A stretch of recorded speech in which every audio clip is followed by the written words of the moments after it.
আল্লাহ ভুল করছি, আল্লাহ মাফ করে দাও, ক্ষমা করো। আমি ক্ষমা চাইতেছি, কিন্তু আমি ক্ষমা করি না আরেকজনকে। তুমি ক্ষমা করো না, তুমি ক্ষমা চাও কোন সাহসে? মুসনাদে আহমদ ইবনে হাম্বলের হাদিস, চমৎকার একটা ঘটনা। কানগুলো খরগোশের কানের মতো খাড়া করে শোনেন। আল্লাহ রাসূল সাল্লাল্লাহু আলাইহি ওয়াসাল্লাম কোন একটা মজলিসে একজন আনসারী সাহাবীর ব্যাপারে ঘোষণা দিল, বলল, এখন যে সাহাবী এসে বসবে সে সাহাবী জান্নাতি। আনসারী সাহাবী এসে বসলো, সবাই তো অবাক, আমাদের কারো ব্যাপারে বিশ্বনবী এই কথা বলল না, এই আনসারী সাহাবী জান্নাতি। আবার কয়েকদিন পরে আরেকটা মজলিসে বিশ্বনবী আবার ঘোষণা দিলেন, এই মুহূর্তে এমন একজন সাহাবী এসে এইখানে বসবে, এই সাহাবীটা জান্নাতি। সবাই খেয়াল করে দেখলো, আগের মজলিসে যেই লোকটাকে বিশ্বনবী জান্নাতি বলে ঘোষণা দিয়েছে, আজকেও ওই সাহাবী এসে ওই জায়গায় বসেছে। তৃতীয় দিন আবার বিশ্বনবী বললেন, এখন একজন সাহাবী এখানে এসে বসবে, সে জান্নাতি। সবাই খেয়াল করে দেখলো, ওই সাহাবীটাই আবার এসে বসেছে। সবাই অবাক, কি আজীব, কি আছে এই সাহাবীর মধ্যে, যে সাহাবীর ব্যাপারে খুদ বিশ্বনবী তিনবার ঘোষণা দিলেন যে সে জান্নাতি। সবচেয়ে বেশি অবাক হয়েছিলেন সাইয়েদনা আব্দুল্লাহ ইবনে আমর ইবনে আস। মনে মনে ভাবলেন, এটা তো চারটেখানে কোনো কথা না, বিশ্বনবীর অ্যানাউন্সমেন্ট। দুনিয়ার বুকে বিশ্বনবী তিনবার এই আনসারী সাহাবীকে জান্নাতি বলে ঘোষণা দিয়েছেন, নিশ্চয়ই এই সাহাবীর এমন বিশেষ কোন আমল আছে, এমন বিশেষত্ব আছে যেটা আমাদের মধ্যে নাই। যেমন করেই হোক এই সাহাবীর ভেতরের সব খবর আমার জানতে হবে। সাইয়েদনা আব্দুল্লাহ ইবনে আমর ইবনে আস একবার পরিকল্পনা করে ওই সাহাবীর বাড়িতে চলে গেলেন, যে বললেন, ভাই আমার আব্বার সাথে কয়েকদিন ধরে ঝগড়া, আমার ঘরে থাকতে মন যাচ্ছে না, তোমার বাসায় মেহমান হয়ে এসেছি, যদি তুমি অনুমতি দাও তোমার বাড়িতে 3 দিন মেহমান হয়ে আমি থাকতে চাই। কয়দিন?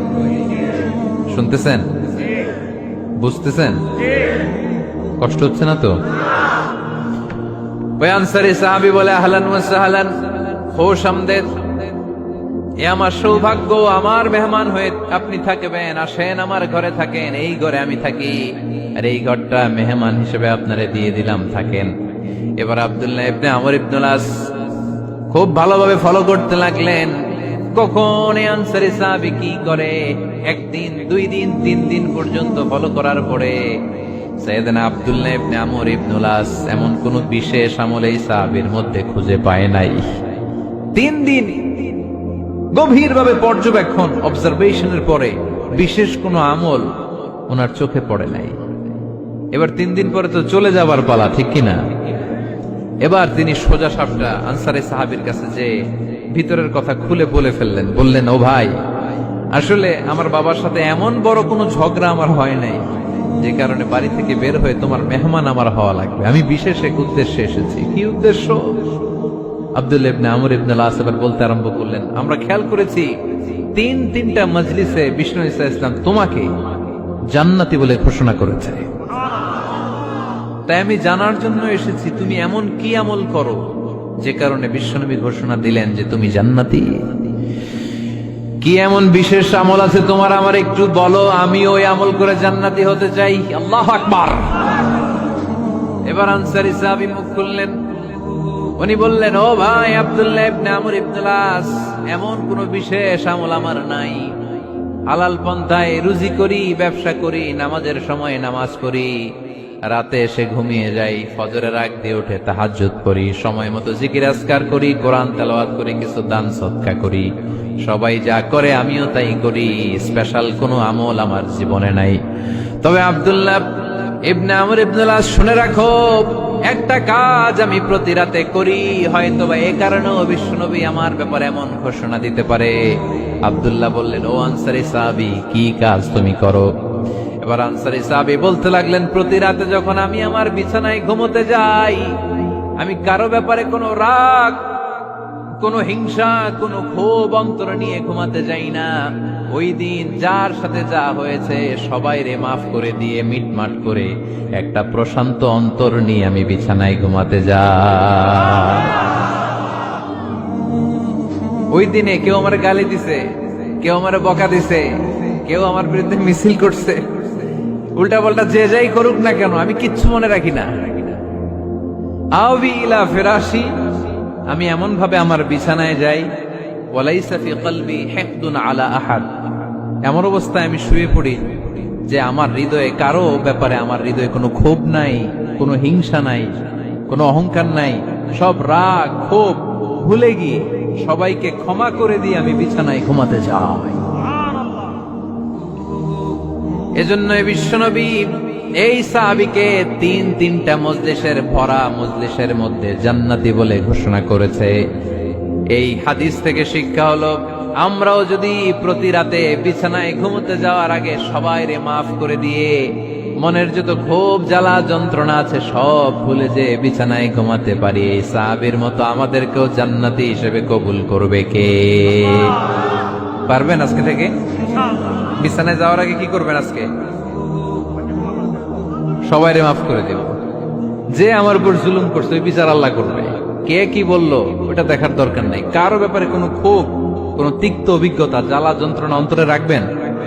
রাখলে লাভ না লস? এটা আরো জ্বালা দিবে আমাদের, এটা আরো ভেতর থেকে কষ্ট দিবে। It will burn me inside, ভিতরে জ্বালিয়ে পুড়িয়ে শেষ করে দিবে। এগুলো বয়ে বেড়াতে চাই না আমি সব মাফ করে দিতে চাই। চিল্লায় বলো ঠিক কিনা? এজন্য আল্লাহ বললেন, আমার মুত্তাকিন বান্দাদের 3 নাম্বার বৈশিষ্ট্য, তারা অন্যের প্রতি রাগ ক্ষোভ অন্তরে পুষে রাখে না। অন্তরে রাগ ক্ষোভ জ্বালা পেলে পুষে রাখে না, বরং সবাইকে মুত্তাকি বান্দারা ক্ষমা করে দেয়। পারা যাবে? কি করবেন? ক্ষমা করব। কি করবেন? আল্লাহ আমাদেরকে ক্ষমা করুক, এটা আমরা চাই কি চাই না? আল্লাহ আমাদেরকে ক্ষমা করুক এটা আমরা চাই, কিন্তু আমরা আমাদেরকে ক্ষমা করতে পারি না। যদি আল্লাহর কাছে ক্ষমা পেতে চান তাহলে আগে নিজেরা নিজেদেরকে ক্ষমা করে দেন। আল্লাহ ভুল করছি, আল্লাহ মাফ করে দাও, ক্ষমা করো। আমি ক্ষমা চাইতেছি কিন্তু আমি ক্ষমা করি না আরেকজনকে। তুমি ক্ষমা করো না, তুমি ক্ষমা চাও কোন সাহসে? মা যাদাল্লাহু আবদান বিআফবিন ইল্লা ইজ্জান। আল্লাহর হাবিব ফরমান, কোন বান্দা যদি অন্য বান্দারে ক্ষমা করে দেয় আল্লাহ ওই বান্দার মর্যাদা বাড়িয়ে দেয়। ওয়া ইন তা'ফু ওয়া তাসফাহু ওয়া তাগফিরু ফাইন্নাল্লাহা গফুরুর রহিম। তুমি যদি অন্যরে মাফ করে দাও, তুমি যদি অন্যের ভুল ক্ষমা করে দাও, তোমার ভুলগুলো ক্ষমা করে দিবে কে? আল্লাহুম্মা ইন্নাকা আফুন কারীম। কদরের রাত্রে আমরা পড়ি, আল্লাহ তুমি ক্ষমাশীল, তুহিব্বুল আফওয়া, ক্ষমা করাকে তুমি ভালোবাসো। ফাআফু আন্নি, আল্লাহ তুমি আমারে ক্ষমা করে দাও। আল্লাহর ক্ষমার জন্য দিনরাত চোখের পানি ছেড়ে আমরা কাঁদি, কিন্তু অন্যরে ক্ষমা করতে চাই না। কথাটা বুঝতে পারছেন? আমরা আল্লাহর ক্ষমা চাই, কিন্তু আমরা আমাদেরকে ক্ষমা পেতে হলে আগে ক্ষমা পেতে হলে আগে ক্ষমা। মনে থাকবে তো? আমরা আসলে অতীতকে বয়ে বেড়াই, অতীতকে ভুলতে চাই না। কোন বছর কে আমারে মারছিল ওইটারে মনে রাখছি। কোন 20 বছর আগে আমারে অপমান করছিল মনে রাখছি, তোরেও আমি অপমান করুম। তুই আমারে মারছিলি, তোরেও মারুম। 20 মনে রাখিস, দেখাই দিব। তো এই দেখেন, খেয়াল করে দেখেন, 20 বছর আগে কোথায় আমার অপমান করছিল ওইটা আমি ভুলি নাই, মনে রাখিয়া দিছি। তার মানে 20 বছর ধরে এটা জ্বলতেছে এদিকে। ক্ষতি কি আমার না অন্য কারো? এগুলো ভিতরে জ্বলে, প্রতিহিংসার আগুন আপনারে জ্বালিয়ে দিবে। প্রতিশোধ নেয়ার আগুন দিনকে দিন আপনারে জ্বালায়। আপনি যদি একদিন ওরে অপমান করেন, মারেন, ও একদিন জ্বলবে, মরবে, কিন্তু প্রতিদিন আপনি জ্বলবেন। চিল্লা এখন ঠিক কিনা? রাসূল সাল্লাল্লাহু আলাইহি ওয়াসাল্লাম ক্ষমা করে দিতেন। মক্কা বিজয়ের দিন সব কাফির মুশরিক গুলো আল্লাহ রাসূল সাল্লাল্লাহু আলাইহি ওয়াসাল্লামের পায়ের সামনে থার করে কাঁপছিল।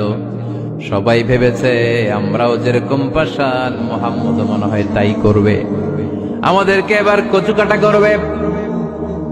আল্লাহর রাসূল মক্কার কাফির মুশরিকদের এই দৃশ্য দেখে ঘোষণা দিয়ে দিলেন, ইযহাবু লা তাসরিবা আলাইকুমুল ইয়াউম, আজকে তোমাদের উপর আমার কোনো প্রতিশোধ নাই। ইযহাবু ফাআনতুমুত তালাকা, আমি তোমাদেরকে স্বাধীন করে দিলাম। ঐতিহাসিকরা বিশ্বনবীর এই বিশাল দিল দরিয়া দেখে অবাক হয়েছে। তারা বলতে বাধ্য হয়েছে, in the long history of the world there is no instance of magnanimity and forgiveness which was shown by Muhammad sallallahu, when all of his enemies laid under his feet and he forgave them one and all. পৃথিবীর ইতিহাসে ক্ষমার এরকম নজির কোনো মানুষ দেখাতে পারে নাই। যখন তার ঘোর শত্রুরা তার পায়ের সামনে বসে থারথার করে কাঁপছিল, তিনি চাইলেই পিষে মারতে পারতেন, কিন্তু তা না করে তিনি ক্ষমা করে দিয়েছেন। এজন্য কি করবেন? কি করবেন? ওয়ালা আফিনা আনিন নাস, মুত্তাকি বান্দার 3 নম্বরে বৈশিষ্ট্য, মুত্তাকি বান্দারা ক্ষমা করে দেয়। তারা মনের মধ্যে হিংসা রাগ এগুলো পুষে রাখে না।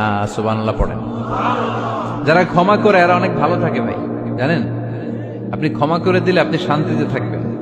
আপনি যদি আপনার ব্যাড এক্সপেরিয়েন্স, তিক্ত অভিজ্ঞতা, কে আপনার গালি দিছিল, কষ্ট দিছিল, সবসময় এগুলো বয়ে বেড়ান, it will burn yourself inside.